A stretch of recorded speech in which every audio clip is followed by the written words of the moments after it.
Tervetuloa taas. Jatketaan siitä, mihinkä viime kerralla jäätiin.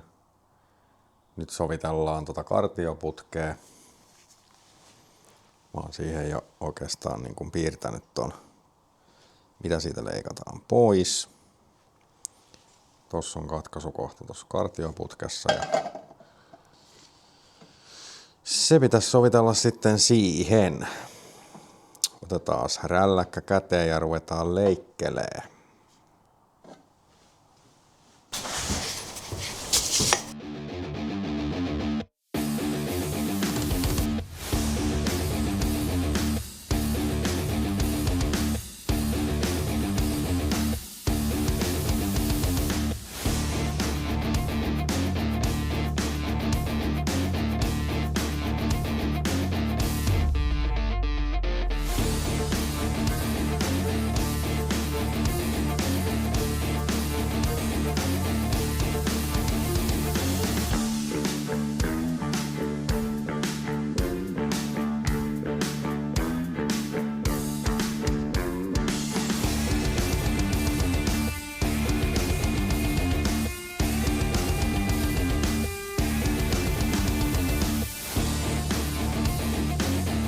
Siinä on nyt tommonen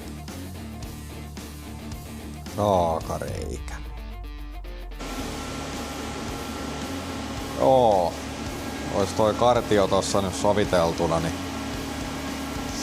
hepataan se tossa tässä nyt vähän paikalleen ja hitsataan se sit tuolla istualteen. Saa vähän mukavammin tehtyä. Mitä vetästään siihen parit hepit, niin sit sitä saa siitä vähän niinku kulmakerrallaan mennä. Siitä sitten otetaan tämmönen joku asento.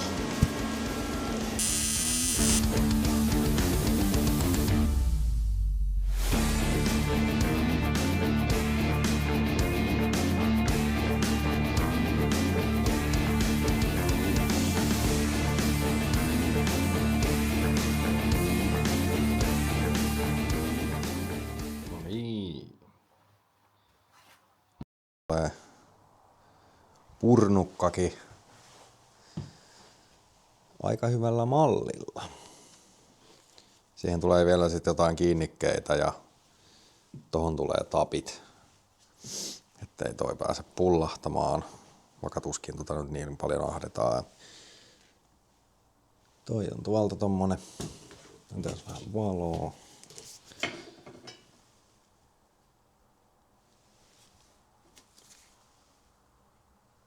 Siellä on nyt tommonen railo. Ja tohon tulee sitten vielä joku lähtö. Semmonen pikku mokahan mulla tässä siis kävi. Kuten näkyy, niin tossa on tommosia nuolia ja siitä huolimatta niin tein tän pieleen. Olin tuon railo jo tehnyt, kun siis ajattelin, että se kotelo tulee niin päin siihen, että se ahtoputki lähtee täältä alhaalta tänne vasemmalle. Mutta teinkin sen sitten väärin, joten sijoitamme siis ahtimen niin päin, että pakopesä tulee nyt sitten tänne vasemmalle päin ja ahtoputki tulee tuolta oikealta. Ei sillä nyt siis varsinaisesti ole merkitystä. Jostain syystä olin päässäni kuvitellut tai ajatellut vaan niin, että se laitetaan niin päin, mutta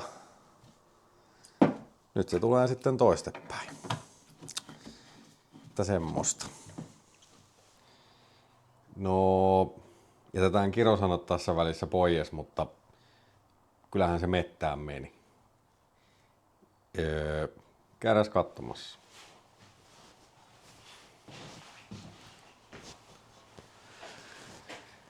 Joo, tosiaan suunnitelma oli se, että ei annettu häiritä sen, että tuli pieni ajatuskatko ja hitsattiin tää tosiaan nyt, että se tulisi sinne näin päin. Enkä sitten edes sovitellut sitä sinne sen paremmin. Mutta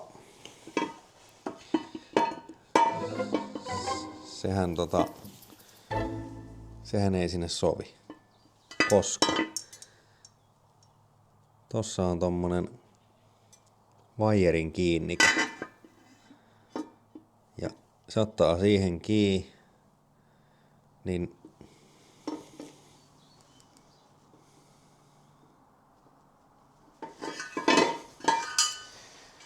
jep. Katsotaan, saadaanko me tätä jollain kepulikonstilla vielä pelastettua. Mutta ei masennuta siitä, vaan otetaan rälläkkä käteen ja kokeillaan. Mä katkaisen tän tosta noin poikki. Joo, tuolla sisässähän on nyt toi railo niin kuin semmonen kiilan muotoinen. Mutta katsotaan, jos siitä saatais jotain järkevää vielä tehtyä vai heitetäänkö tää romukoppaan. En tiedä. Ei kai siinä auta muu kuin ruveta rälläköimään.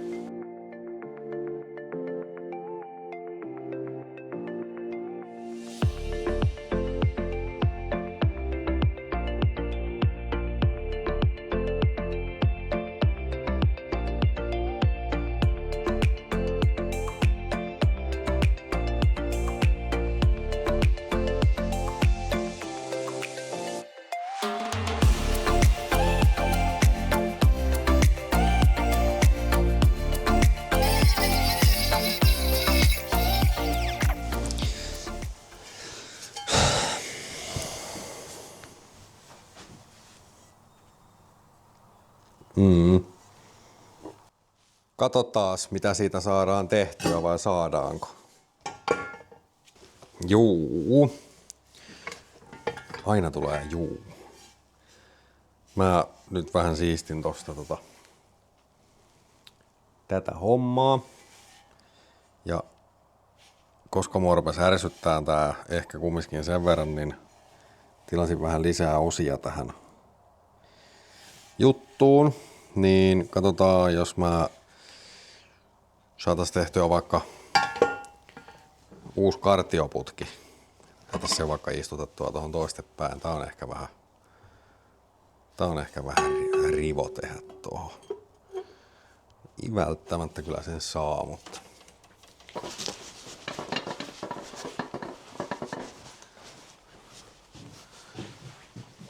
se on kun hirveällä innolla touhuaa, niin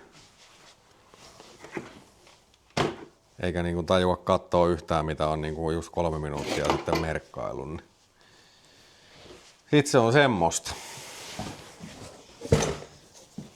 Tuleeko tästä nyt niinku uusi ensimmäinen unboxing-video?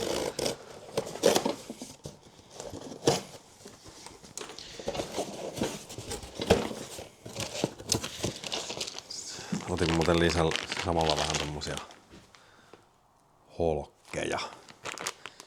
Lähinnä ton kotelon kiinnitysjuttuja varten, niin. Mutta joo. Tehdäänkö toinen kotelo? Niin, otin tän oikeastaan varalle. Et jos tästä joutuu jotain osia käyttämään. Mä en rupea uudestaan tekemään pohjaosaa, mikä noin torvet tuli, mutta siihen mä voin ehkä vielä nippanappa ryhtyä, että tohon tehdään uusi toi päällikansi. Mut mä toivoisin, että sitäkään ei tarvis tehdä, että me selvittäis tällä.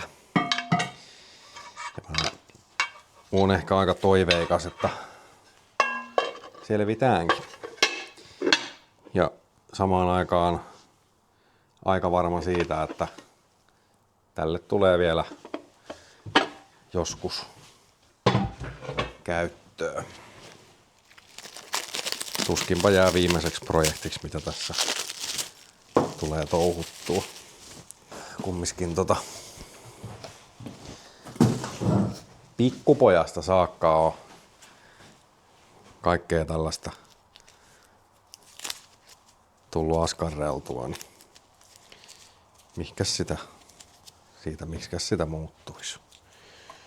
Joo, mä uskoisin, että tää tästä kuulkaas saadaan vielä tehtyä. Tehdään vaan uudella kartioputkella ja ei muuta kuin kuvaa ajoa. Et kun tämähän on niin kuin tullessaan tämmönen. Yleensä tätä niin kuin sit täältä kapeasta päästä on puristettu sillä, että se on joku 12-15 milliä tää pää. Mutta kuten on aikaisemmin käynyt ilmi, niin tämän laitteen kanssa nyt ei välttämättä haeta sitä kaikista optimaalisinta juttua. Ja siksi toiseksi niin maailman sivut on tehty kaiken näköisiä tynnyreitä tonne, niin en usko, että vaikka tää olisi tasapaksu tää railo, niin siihen itse toimintaan en usko, että vaikuttaa tämän projektin kohdalla yhtään mitään. Ja nyt vaan sitten sovitellaan tää systeemi tähän nyt uusiksi ja laitetaan se tällä kertaa oikein päin. Sitten vähän tuohon kiinni. Ja taas mitta.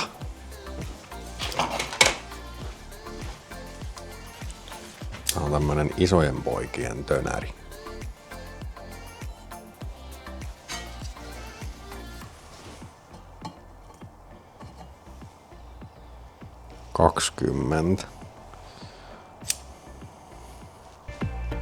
Nyt siitä tuu ehkä ihan niin kartiomainen, mutta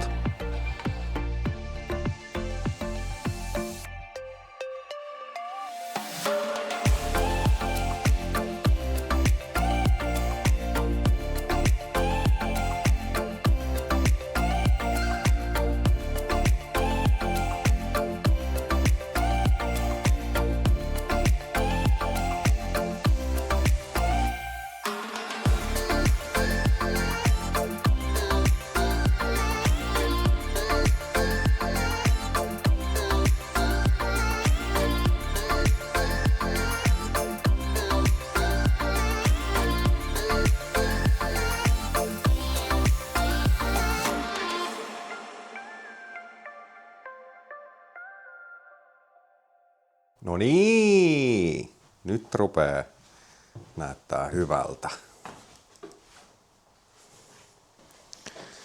Tattaradaa. Nyt se tulee sitten vasemmalta puolelta, eikä tarvinnut koko koteloa tehdä uudelleen. Siinä vähän hahmottelin ahtoputkeakin, että miten se niinku voisi tosta lähteä. Mä haluaisin, että se menee tuolla silleen mahdollisimman kivasti niin sanotusti koneen muotoja pitkin ja silleen. Sitä nyt ei päästä vielä ihan kokonaan siihen tekemään, mutta tohon hitsataan nyt kartio. Itse asiassa se on täällä. Tiedän näkyyköhän, tossa on vähän tehty merkkauksiakin, niin elikkä toi keskimmäinen pala, mikä tohon jää, niin se hitsataan tonne, koska silloin saadaan se oikeaan mittaan sitten taas ton 60 putken kanssa. Ja sitten siihen kartioon hitsataan. Tilasin tuolta KKDlta semmoset klämpit. Ne on vähän niin kuin sellaiset pikakiinnitysjutut, mutta ei kuitenkaan kokonaan, että ne on ruuvikiinnitteiset, mutta en halua tähän mitään silikoonijuttuja. Ja se olisi niin kuin siellä soviteltuna paikalleen ja näyttää aika hyvältä. Semmoisen huomasin tässä, että mulla aikaisemmissa laitteissa on aina saanut laitettua tolle kotelolle jonkinnäköisen vedon, että se niinku tavallaan vedättää koko läppärunko ja kotelopakettia niinku koneeseen päin, mutta tähän sellaista nyt ei oikein järkevästi saa, koska ei tuolla ole siis mitään, mihin sen saa tehtyä. Et teoriassa ton kotelon saisi vedetettyä niin kuin ehkä tosta, kun tekisi tänne näin kierteet, että tää vedettäisiin niin kuin tän tähän läppärunkoon. Mutta siitä nyt ei ole loppupeleissä sitten oikein yhtään mitään iloa, koska nämä läppärungot on kumminkin sitten vaan klemmareilla ja sitten kun on tommoset vielä vähän jouduttu muokkaamaan noita kumeja, niitä tarvii itse asiassa vähän vielä pikkusen vielä suurentaa, toi on vähän ehkä semmoinen kartiomainen tuolta sisältä, niin se vähän tuppaa työntää niinku ulospäin, mutta tämmöistä rautarunkoa on mukava tehdä, niin mulla on ollut semmoinen ajatus, tämmönen holkki, toki siis tohon tehdään varmaan joku 8 tai 10 kierre. Ja se tänne. Ja sitten tästä raudasta tekisi jonkun semmoisen tukevan kehikon silleen, että se pultataan niin kuin täältä kiinni tai ehkä se jopa hitsataan tänne kiinni. Katsotaan sitä, mutta sitten että se ruuvataan niin kuin näin päin ja tekee siihen semmoisen sovituksen tai sitten mahdollisesti jonkun holkkijutun, että se niin kuin pikkusen painattaa koko pakettia niin kuin tonne eteenpäin, niin se ei sieltä pääse selkeän enää pompsahtaa irti ja se samalla tukee sitten ton koko roskan, koska tohon on nyt aika pitkä toi systeemi, kun ajattelee, että täällä on niin kuin kaukaisin kiinnitys ja sitten kaikki roikkuu täällä. Tokihan sellainen jäykkä ahtoputkikin sitä pikkusen tukee, mutta sillä saataisiin niin kuin tehtyä tuohon semmoinen tukeva rakenne ja samalla se painaa sitten niin kuin pakettia kiinni. Melkein voitaisiin vähän pikkusen vielä hitsailla koteloa ja sitten ruveta suunnittelemaan kiinnitystä tolle tänne äsken mainittuun paikkaan. Tosta vähän vielä mitataan. Että se katkoskohta on varmasti oikeanlainen. Jos tosta ton viivan tosta alapuolelta se.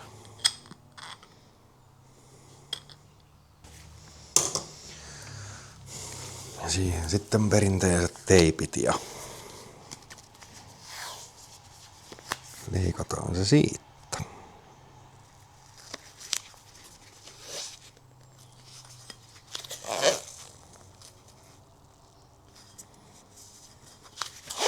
Onpas muuten helppo teipata tämmöstä.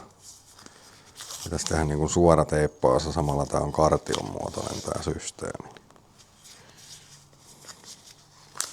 Ja siitä. Voi olla, että tuo katkos menee just silleen sopivasti, että tuossa ahtimessa on tosiaan 50 lähtö, mikä on tässä. Niin me saadaan sitten käytettyä tämä ylijäämäpala tästä sitten ahtimen päähän. Niin saadaan sinnekin se klämppi järkevästi ja siihen sitten 60 putki. Ja syy miksi 60, niin koska 50 näyttäisi tosi tyhmältä ja pieneltä. Ei mitään muuta selitystä.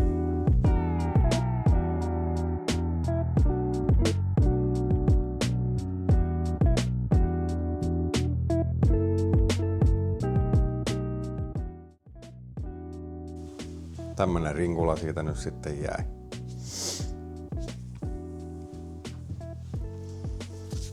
Ja käräs katsomassa.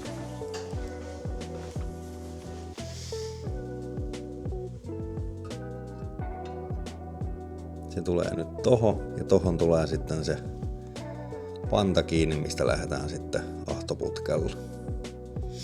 Ruvetaan sitä hitsailemaan siihen seuraavaksi. Ja tää voi olla, että ei kyllä varmaan muuten vielä hitsata, koska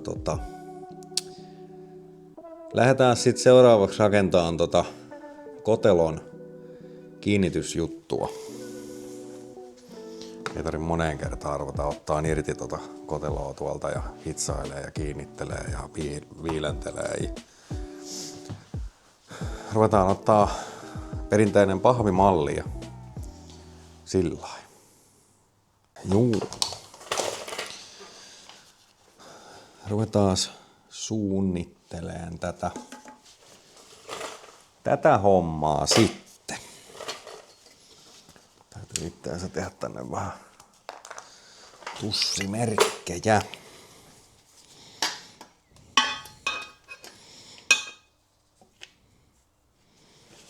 Niinku keskikohta olisi aika lailla tossa. Joo. Silmähän on aina paras mitta. Se niinku siinä on.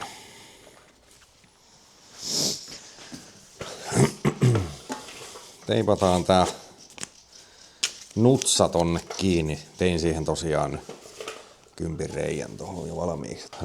Löysin jonkun tämmösen. Tää on varmaan jotain potkualumiinia, niin leikkaillaan tästä vähän mallia. Jos sais vaikka kerralla semmosen vähän tukevamman kuin pelkkä pahvimalli, niin sen verran mittailin, että 16,5 senttiä niin kuin taitoksen kanssa olisi toi pituus. Ja leveys nyt käytännössä on sitten 4 senttiä. Käydään vähän leikkaamassa tossa.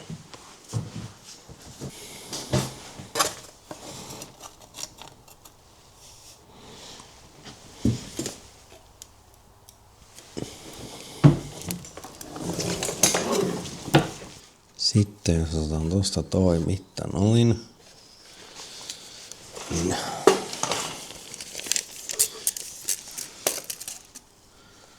eli mihin se menee, niin silmämitalla.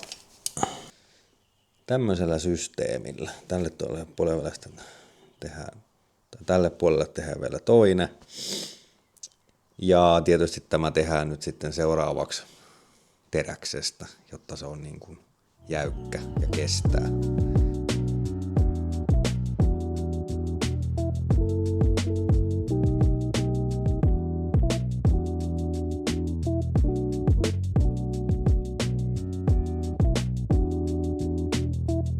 Sitten mitataan tuosta toi taittokohta ja vähän väännetään sitä, niin saadaan tätä oikeata palaa ruveta sitten tonne askarteleen. Tästä tuolta. 3 senttiä. Vau. Onpa hyvä tussi.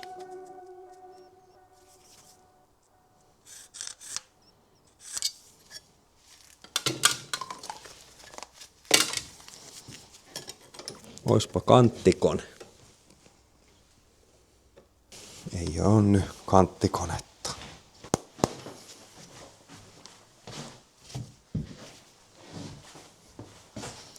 Tosta ensin tonne vähän annettua napsua, niin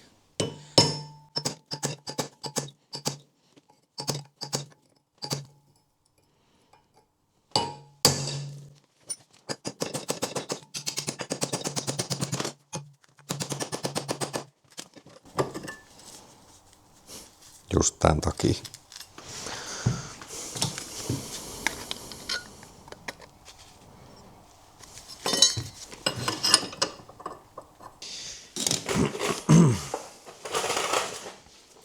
Katsotaanpas. Pas.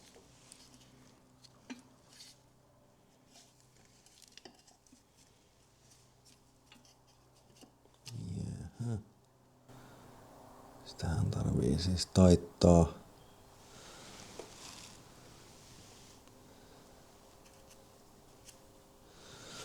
Sitten niin toi kulmahan on ihan hyvä, mutta tarvii päätä nyt sit tosiaan lyhentää. Sehän meiltä käy. Hitsa taas vähän kasaan noita vahvikkeita tuohon rautaan. Saatais se tehtyä vaikka tässä tänään vielä loppu. Erotellaan toi elektrodi vielä tosta.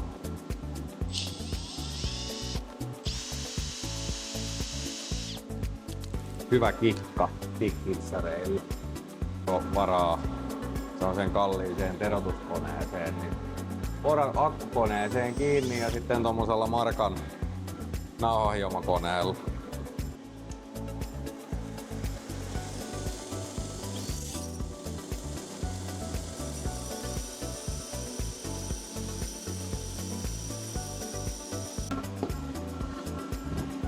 Katsotaan tuleeko tästä mitään.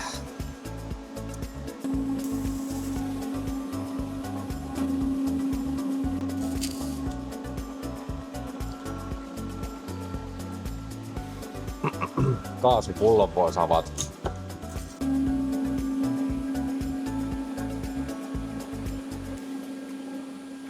Joo, nyt meillä olisi tässä uunituoretta. Tämmönen palikka.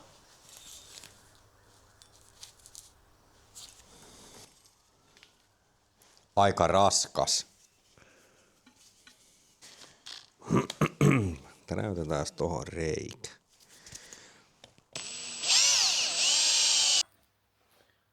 Nyt olisi vähän korvaa rakennettu tossa ja täytyy nyt sitten hepata se tohon koteloon kiinni tuolla pyörässä paikallaan, että kaikki osuu sitten varmasti kohdalleen.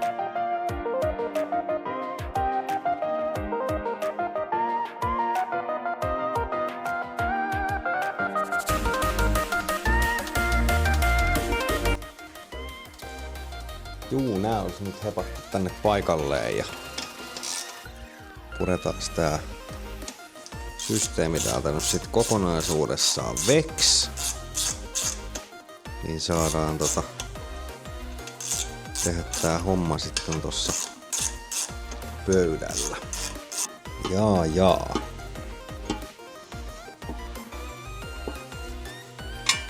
Onks tässä nyt joku perustavaa laatua oleva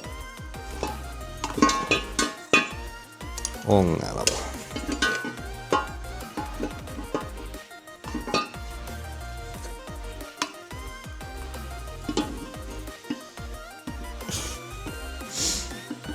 No,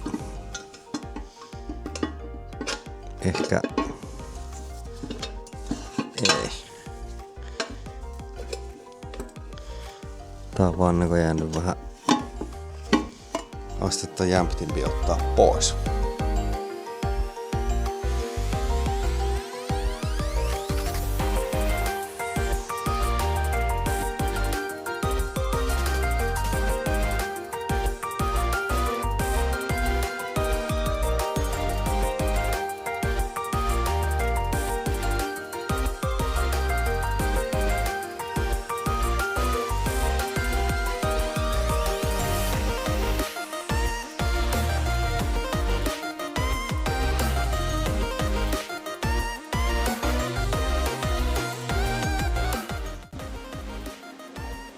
No niin.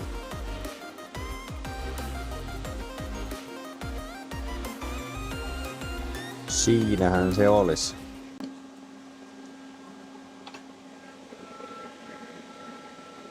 Tämmönen se on sitten sisältö.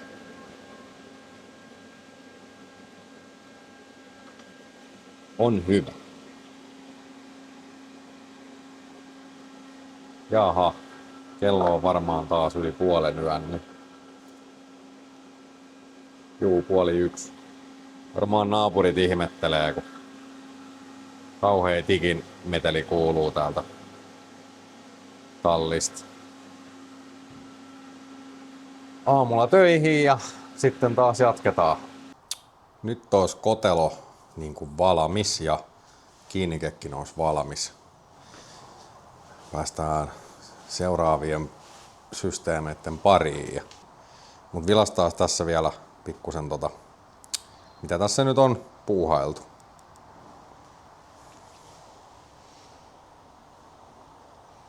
Siellä olisi toinen pönttö. Tuohon tosiaan vielä se kiinnike, niin se on se sitten siltä osin siinä. Ja siinä on nyt tuo kotelon takakannake, mikä pikkusen painattaa koko pakettia eteenpäin. Ja tein siihen tommoset kevennysreijätkin sitten oikein hienosti. Ei tullut ihan keskellä, mutta eipä se tuolta hirveästi näy. Mutta on tukeva. Se ei siitä lähde mihinkään. Tonne vaan letkut väliin ja kiristys. Eiköhän siinä alkaisi olemaan taas tavaraa yhteen vilmiin. Ja ota kanava seurantaan, mikäli tämmönen rakentelujuttu kiinnostaa. Tällä hetkellä on tämmönen moottoripyöräjuttu menossa. Voidaan jossain vaiheessa vähän vilkaista tonne yritysmaailman puolelle ja vähän autoprojekteihin ja driftingiin ja kaikkea semmoista, niin pistä peukkua tulee ja kellot soimaan ja ei muuta kuin moro!